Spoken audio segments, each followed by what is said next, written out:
Assalamualaikum warahmatullahi wabarakatuh. Sahabat seiman, sebagian ulama salaf menyatakan saat Allah mengabulkan doa Nabi Nuh, Allah memerintahkannya untuk menanam pepohonan sebagai bahan dasar pembuatan kapal. Nabi Nuh kemudian menanam pepohonan dan menantikan selama 100 tahun. Setelah itu ia potong-potong dan ia jadikan kapal selama 100 tahun berikutnya. Muhammad bin Ishaq meriwayatkan kapal Nabi Nuh terbuat dari kayu jati. Sumber lain menyebut kayu cemara, dan inilah yang tertulis dalam kitab Taurat. Imam Tsauri mengatakan Allah memerintahkan Nabi Nuh untuk membuat kapal sepanjang 80 hasta. Bagian luar dan dalamnya dicat dengan ter dan memasang haluan berbentuk cekung yang membelah air. Imam Qatadah mengatakan panjang kapal Nabi Nuh 300 hasta dengan lebar 50 hasta. Data ini setahu saya tertera dalam kitab Taurat. Dan Imam Hasan Al-Basri mengatakan panjangnya 600 hasta dengan lebar 300 hasta. Diriwayatkan dari Ibnu Abbas, panjangnya 1200 hasta dengan lebar 600 hasta. Pendapat lain menyebutkan panjangnya 2000 hasta dengan lebar 100 hasta. Mereka semua menyatakan tinggi kapal mencapai 30 hasta, terdiri dari 3 tingkat. Setiap tingkatnya setinggi 10 hasta. Sedangkan 1 hasta sama dengan 45 cm, yang berarti Nabi Nuh membangun bahtera kapal yang sangatlah besar. Tingkat bawah untuk hewan dan binatang buas, bagian tengah untuk manusia, dan bagian atas untuk burung. Pintu-pintu terpasang sepanjang kapal. Setiap pintu memiliki penutup dari bagian atas untuk menutupi celah pintu dengan rapat. Allah memerintahkan Nabi Nuh saat putusan dan siksanya menimpa untuk memuat semua hewan berpasangan, jantan dan betina, apapun makanan yang bernyawa sebagai penopang kehidupan agar semua hewan bisa berketurunan, mengangkut keluarganya selain mereka yang telah ditetapkan terkena siksa, yaitu keluarganya yang kafir, karena doa Nabi Nuh yang tak tertolak juga menimpa mereka. Allah juga memerintahkan kepada Nabi Nuh untuk tidak berbicara kepada Allah terkait kaumnya, kala ia menyaksikan secara langsung siksa besar yang menimpa mereka, sebuah ketentuan yang telah dipastikan oleh Allah untuk mereka, dan Allah Maha melakukan apapun yang Ia kehendaki. Sebagian menyebutkan, berdasarkan riwayat dari Ibnu Abbas, burung pertama yang masuk ke kapal adalah burung parkit, dan hewan terakhir yang masuk ke kapal adalah keledai. Iblis masuk dengan bergantungan pada ekor keledai. Ibnu Abi Hatim mengatakan Rasulullah Shallallahu Alaihi Wasallam bersabda, saat Nabi Nuh mengangkat setiap hewan berpasangan, para pengikut Nabi Nuh berkata, bagaimana kita bisa merasa tenang? Atau bagaimana hewan-hewan ternak bisa merasa tenang jika ada singa ikut serta bersama kita? Kemudian Allah membuat singa terserang demam, dan itulah penyakit demam pertama yang turun di bumi. Setelah itu, mereka mengeluhkan tikus. Saat mereka berkata, tikus-tikus merusak makanan dan barang-barang kami. Allah kemudian memberi ilham kepada singa untuk bersin.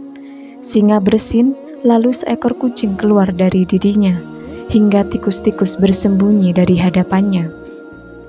Allah Subhanahu wa Ta'ala berfirman, dan juga keluargamu, kecuali orang yang telah terkena ketetapanku terdahulu, yaitu siapapun orang kafir yang termasuk dalam doa Nabi Nuh, termasuk putra Nabi Nuh, yaitu Yam atau Kan'an, yang ikut tenggelam. Istri Nabi Nuh adalah ibu dari semua anaknya. Mereka adalah Ham, Sam, Yafits. Yam yang biasa disebut Kan'an oleh para ahli kitab, Yamlah anak Nabi Nuh yang tenggelam, dan Abir yang meninggal dunia sebelum banjir besar terjadi. Ibnu Abbas meriwayatkan bahwa ada 80 orang yang ikut naik ke atas kapal Nabi Nuh. Allah memerintahkan untuk berdoa ketika memulai sebuah aktivitas agar semuanya baik dan diberkahi, serta berakibat baik, seperti yang Allah ajarkan kepada Rasul-Nya ketika berhijrah.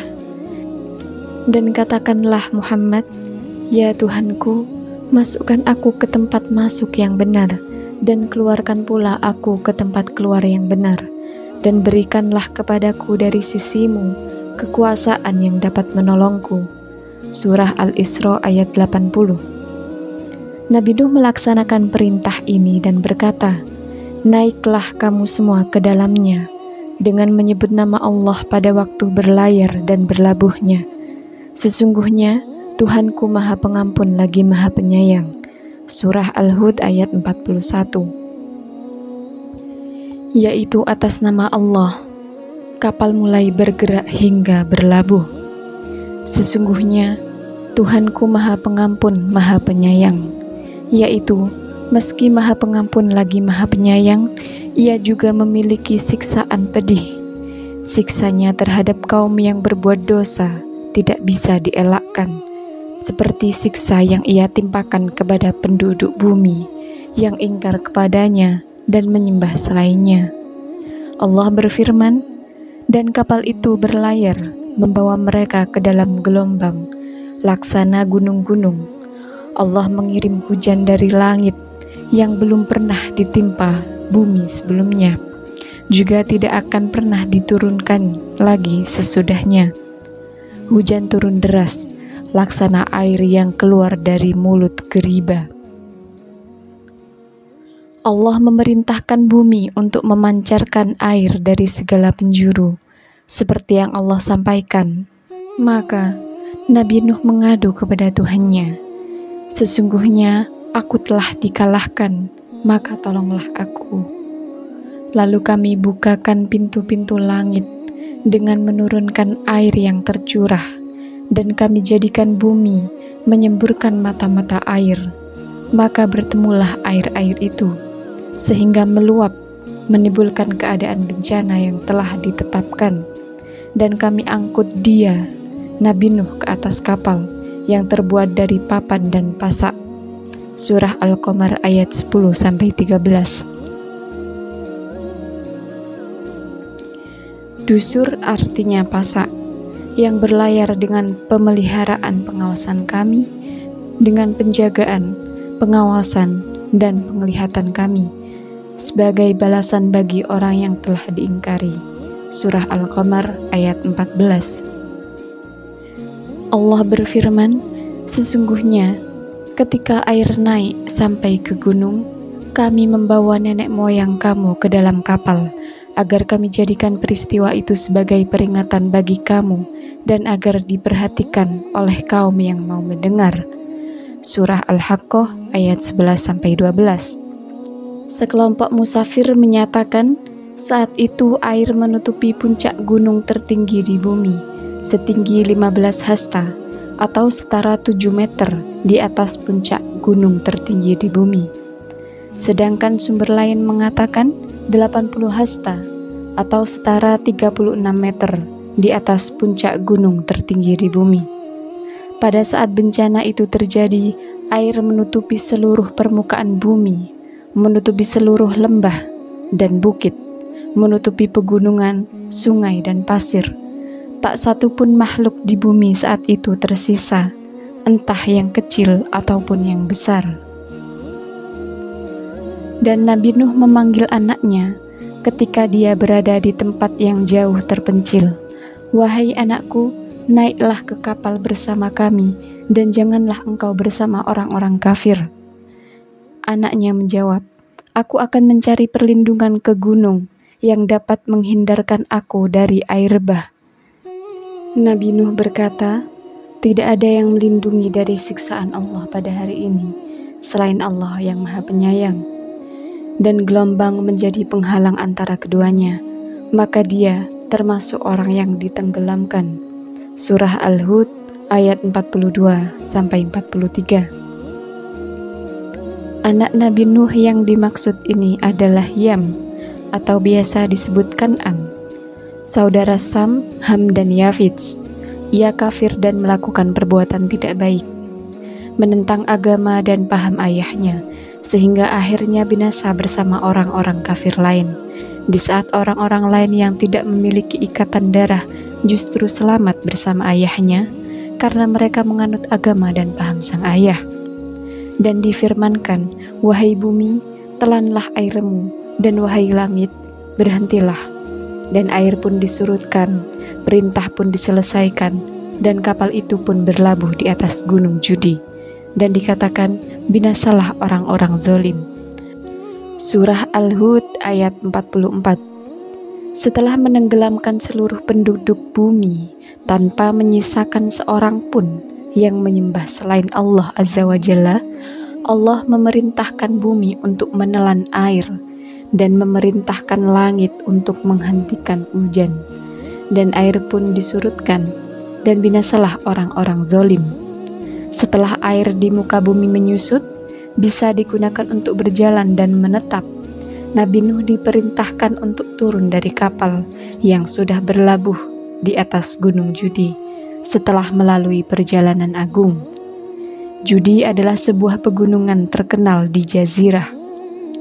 Beberapa ahli lain berpendapat perahu Nabi Nuh dibangun di sebuah tempat bernama Syurupa, yakni sebuah kawasan yang terletak di selatan Irak, dan kemudian berlabuh di Gunung Judi yang terletak di pegunungan Ararat, Turki. Kemudian dengan selamat sejahtera dan penuh keberkahan dari kami, yaitu turunlah dengan selamat dan diberkahi untukmu dan juga umat-umat yang akan muncul sesudahnya dari keturunanmu. Karena di antara orang-orang mukmin yang ikut naik kapal bersama Nabi Nuh, tak seorang pun memiliki keturunan kecuali Nabi Nuh. Dan Allah berfirman,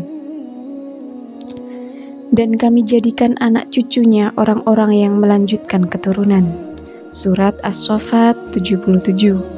Semua manusia yang ada di muka bumi saat ini dari berbagai ras, seluruhnya berasal dari keturunan 3 anak, Nabi Nuh, Sam, Ham, dan Yafits. Imam Ahmad mengatakan, Abdul Wahab bercerita kepada kami dari Sa'id, dari Qatadah, dari Samuroh. Nabi SAW bersabda, Sam adalah nenek moyang dari bangsa Arab, Ham adalah nenek moyang dari bangsa Habasyah, dan Yafits adalah nenek moyang dari bangsa Romawi. Syekh Abu Umar bin Abdul Bar mengatakan, hadis yang sama juga diriwayatkan dari Imran bin Husain dari Nabi SAW. Ibnu Abdul Bar menyatakan, Romawi yang dimaksud adalah bangsa Romawi pertama. Mereka adalah orang-orang Yunani yang nasabnya terhubung hingga Rumi bin Laqati bin Yunan bin Yafits bin Nabi Nuh. Sahabat beriman, itulah sedikit kisah tentang Nabi Nuh yang dapat saya sampaikan. Tinggalkan komentar jika ada kata atau kisah yang menurut Anda kurang benar. Terima kasih telah menonton. Wassalamualaikum warahmatullahi wabarakatuh.